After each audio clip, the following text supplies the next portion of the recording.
Alright, match 3. 3 creatures, 2 spells. This is a very good hand. I wish I was on the play, but oh well. Can't always be on the play for game 1. Looks like we're playing against green Stompy. Oh, elves. It could be either one. This card isn't super popular in Stompy or elves. I guess it could also be Bogles. That makes more sense, doesn't it? Well, we'll play our card and we will see. We could also play bear here, since it blocks the 1/1, but I have a feeling that's not going to remain a 1/1, and I'd rather have the Delver have a chance of flipping turn 2. Alright, yeah, there's the white source. It's Bogles. Abundant Growth. They do not offer the trade.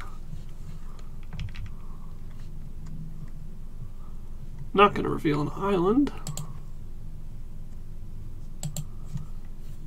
I want to wait one more turn on the Drifter. So I'll play Ponder and Bear this turn. Ideas, Drifter, no shuffle.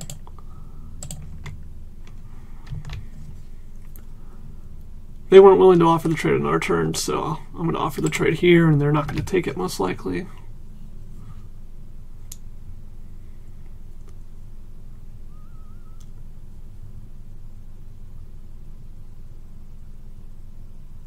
Ancestral Mask. Okay. There used to be an Echoing Truth main deck, but I took it out for a 4th Vapor Snag. The Echoing Truth could be good since it can bounce non-creatures, so it could be good against Bogles. We do still have one in the sideboard, though. Well, we could force these to trade if Phantasmal Bear didn't have this clause, and we had mana open for Piracy Charm, but neither of those are true, so we're taking 3.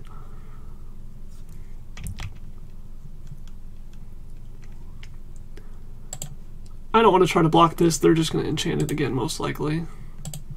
So I'm going to go with Drifter, and then potentially Piracy Charm them on their end step or something.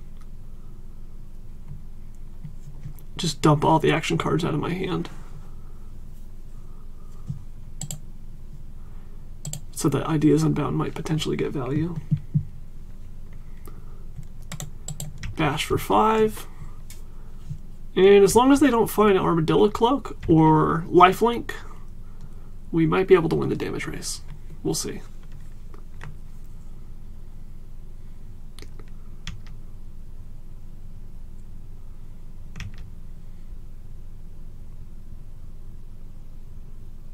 Nope, there's the Armadillo Cloak on turn 4, so now we can't possibly win. We can't even block because we have shadow creatures, and if we double block and use Piracy Charm to pump up our creature, that's still only 7 damage. I guess we shouldn't have even Piracy Charmed because it lets them know it's in our deck. It gives them more information about our deck, and we've already lost the game.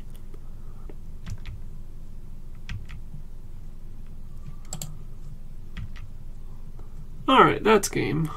We could block, but they're just going to gain so much life it doesn't even matter. Let's see what we have against Bogles on the board. So Gut Shot is obviously pretty useless, as is Vapor Snag most of the time. Also Piracy Charm. Let's bring in this to counter the enchantments, bring in this to bounce the enchantments, counter the enchantments. This hits non-creature spells, not just instant sorceries, so counter the enchantments. I guess I can bring in a Dispel, just in case. Another threat, why not? And I don't even know what the final card should be. I guess I'll just have a Piracy Charm. It could help my creature attack or block. I could occasionally nab a card from their hand that might be important. And submit. On the play, turn 1 Delver, turn 2 Bear. Gush in the opening hand is awkward, but oh well.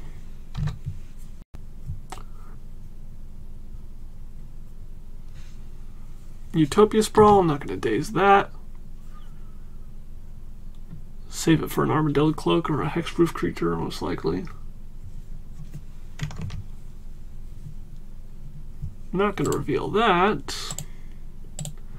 Might as well play it though, to be as aggressive as possible, even if it is going to cost me a lot of mana to do so.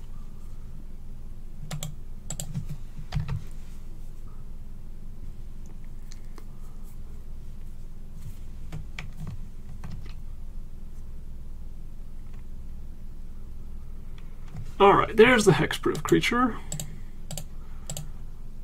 Let's daze that. Put ourselves back to almost no mana since we're having to pay a mana each turn for this drifter. But that's okay because we don't have anything to cast anyway.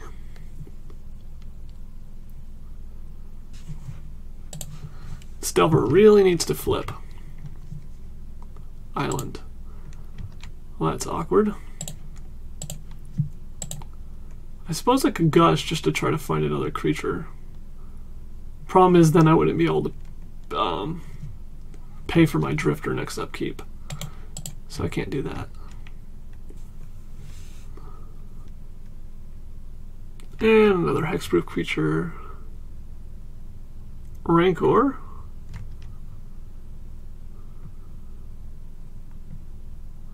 And ethereal armor. Oh boy.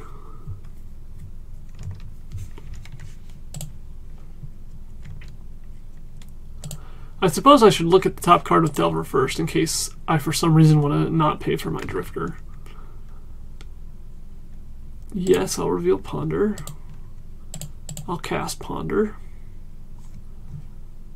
Alright, so my drifter and my Insectile Aberration can still attack. I can hit for 5, they hit for 6. I hit for 5, they hit for 6. I hit for 5 and I win. So I just need to keep these two hitting for more. I need to keep these two alive and getting in for damage. So I need them to not resolve any flyers, not resolve any lifelink, and not increase their clock. So are these cards good enough for that? I think so. I'll put Ponder, Counterspell, Spell Pierce. I'll Spell Pierce this turn, Counterspell the next turn, and the Gush can help me get there if necessary. And Phantasmal can be a blocker one time, but since most things are going to have Trample, it's only going to soak up 2 damage most likely. So I've just... they're only going to have 4 mana this turn if they play an untapped land, so I can still Spell Pierce Armadillo Cloak. I can't Spell Pierce the card Lifelink though, so... if they have that, I just lose most likely. Oh, there's the card Lifelink.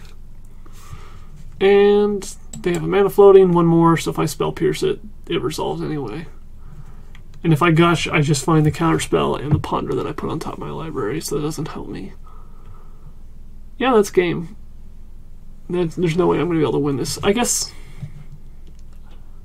yeah, there's no way I'm going to be able to win. So I'm just going to Spell Pierce and hope they don't realize they have mana floating and that they can pay an extra mana for this.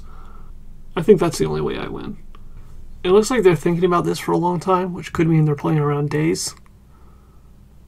But I'm pretty sure if I have days, they just have to let me do it, right? No! Wow. Maybe now they're going to go untapped land, Armadillo Cloak. And it's not going to matter. Wow, I cannot believe they didn't pay for that. Abundant Growth. We might actually win this game after all. If they don't do anything this turn and we draw a Counterspell, then that could be enough to ensure that our 5 damage gets in twice. Of course, we also lose to a Blossoming Sands, most likely, because that gives them another turn. Alright, we take our beats.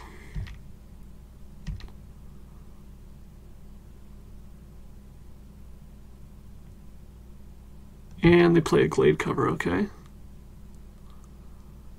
They're down to 1 card in hand, drawing to 2 cards in hand. I have to pay for this Drifter.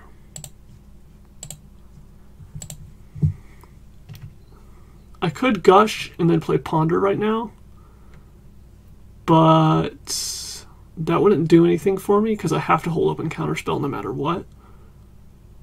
I guess it would do something for me. It would let me potentially find a Daze to add to my hand. Yeah, let's do that. I can't Gush and Ponder on their turn in response to something, so Let's go find that Ponder. It's also possible my opponent has a Fog in hand, and that would buy them a turn. Oh, I drew a bear. So do I want to play Ponder or do I want to play a bear? I think I just want to play a bear. Soaks up another 2 damage or potentially attacks. It could be a relevant attacker since getting in for 2 damage beats a Blossoming Sands. So do I need to attack with this in case of Blossoming Sands? So if I counterspell one thing and the second thing is an Ethereal Armor, then they're going to have too much trample and I'm going to lose, right? That's going to be an additional 1, 2, 3, 4, 5, 6 damage. That's 13 points of trample. No, I'd still be fine with just a single blocker, because I'd take 11 plus 1, I'd take 12. Yeah, I'll go ahead and attack with this. Just in case of a Blossoming Sands. I can't believe we're going to win this unwinnable game. Alright, they give us the Glade cover to save the damage. They play a land, and then I counterspell whatever this is, and I win. Boop. Goodbye. That would have been another 10 points worth of trample. Yeah, that would have killed me. If I did not have counter magic. 8 points worth of trample. Still would have been exactly enough. Alright, game 3 against Bogles. 2 Gush in my opening hand, which is awful. No 1-drop creature and only a single 2-drop creature. No Daze, no counterspell. This is a pretty bad hand. Should I mulligan to 6? I think I should. I need a better hand than this to win. Alright, this hand definitely has the potential to be better. Delver of Secrets and a Null. If we were on the play, I would keep this so that it would flip my Delver. Since I'm on the draw, though, can I afford to? Turn 1 Delver, turn 2 Spellfist, turn 3 what? A Null and Spell Pierce and something else? Probably not. Let's put this on the bottom. Look for more creatures. They've got the turn 1 Hexproof. We play our Delver.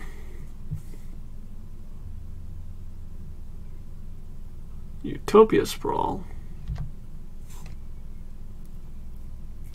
And a land drop. No trade offered. Delver flips. I could hold up and counterspell here.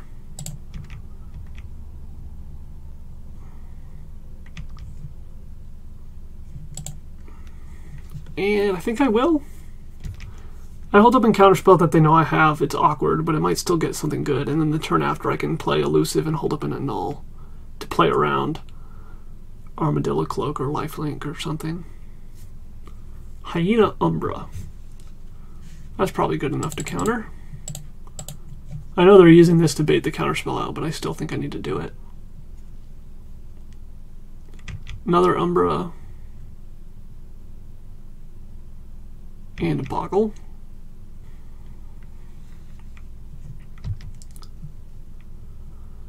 Alright, they're only drawing to 2 cards in hand. I'm kind of getting a little bit flooded here. Hopefully I don't draw any more lands. Now I annul their Armadillo Cloak, and I'm technically winning the damage race. Of course, if they just go Rancor, Ethereal Armor, and I only get one of those 3 things, then I'm going to be in trouble. We'll just have to see what they have. Goodbye, Ancestral Mask. And you also can't attack this turn because I have a 2/3. Alright, let's see what I draw. Please don't be an island. A Gush, okay. Let's start with Gush main phase so the Elusive Spellfist can get in. Draw some creatures, come on. Another Gush, that's not great.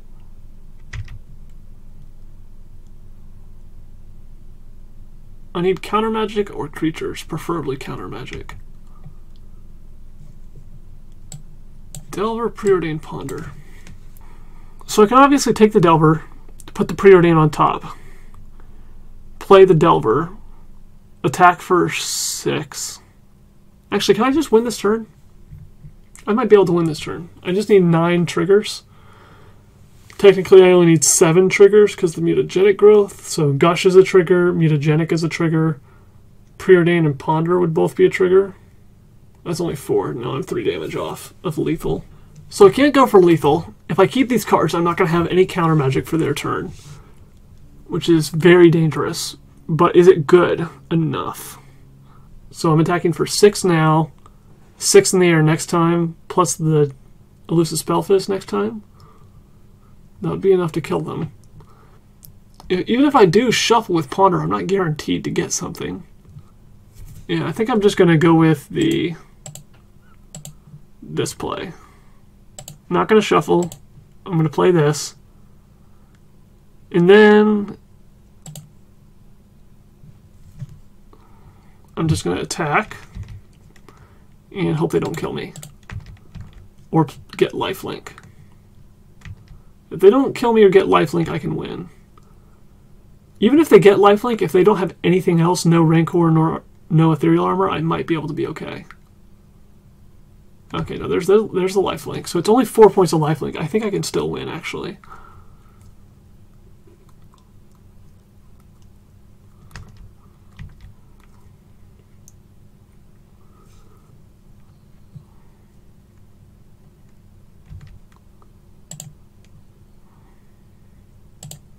Alright, so that's 7 damage. I just need 6 more. Mutagenic, I just need 4 more. So trigger from Mutagenic, trigger from Gush, trigger from Preordain, trigger from the Ponder on top of my library, and I win. Assuming they don't have any 0 mana spells that they can cast. Give me the... I don't need the second Gush, because I can't cast it.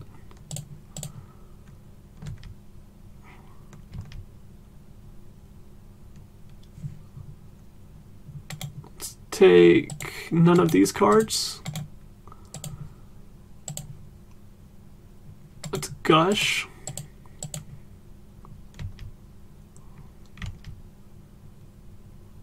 That's 10 damage, and then this is the last bit that I need.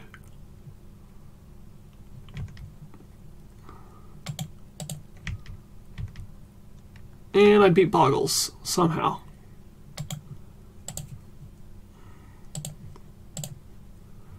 This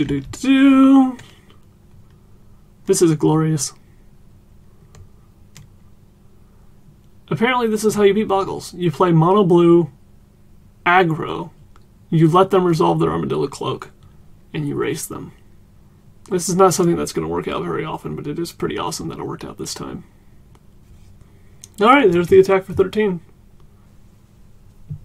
Alright, and we win the match. This game brought to you by 1 mana 3/2 flyers and 2 mana 7/5 unblockables. Alright, next match.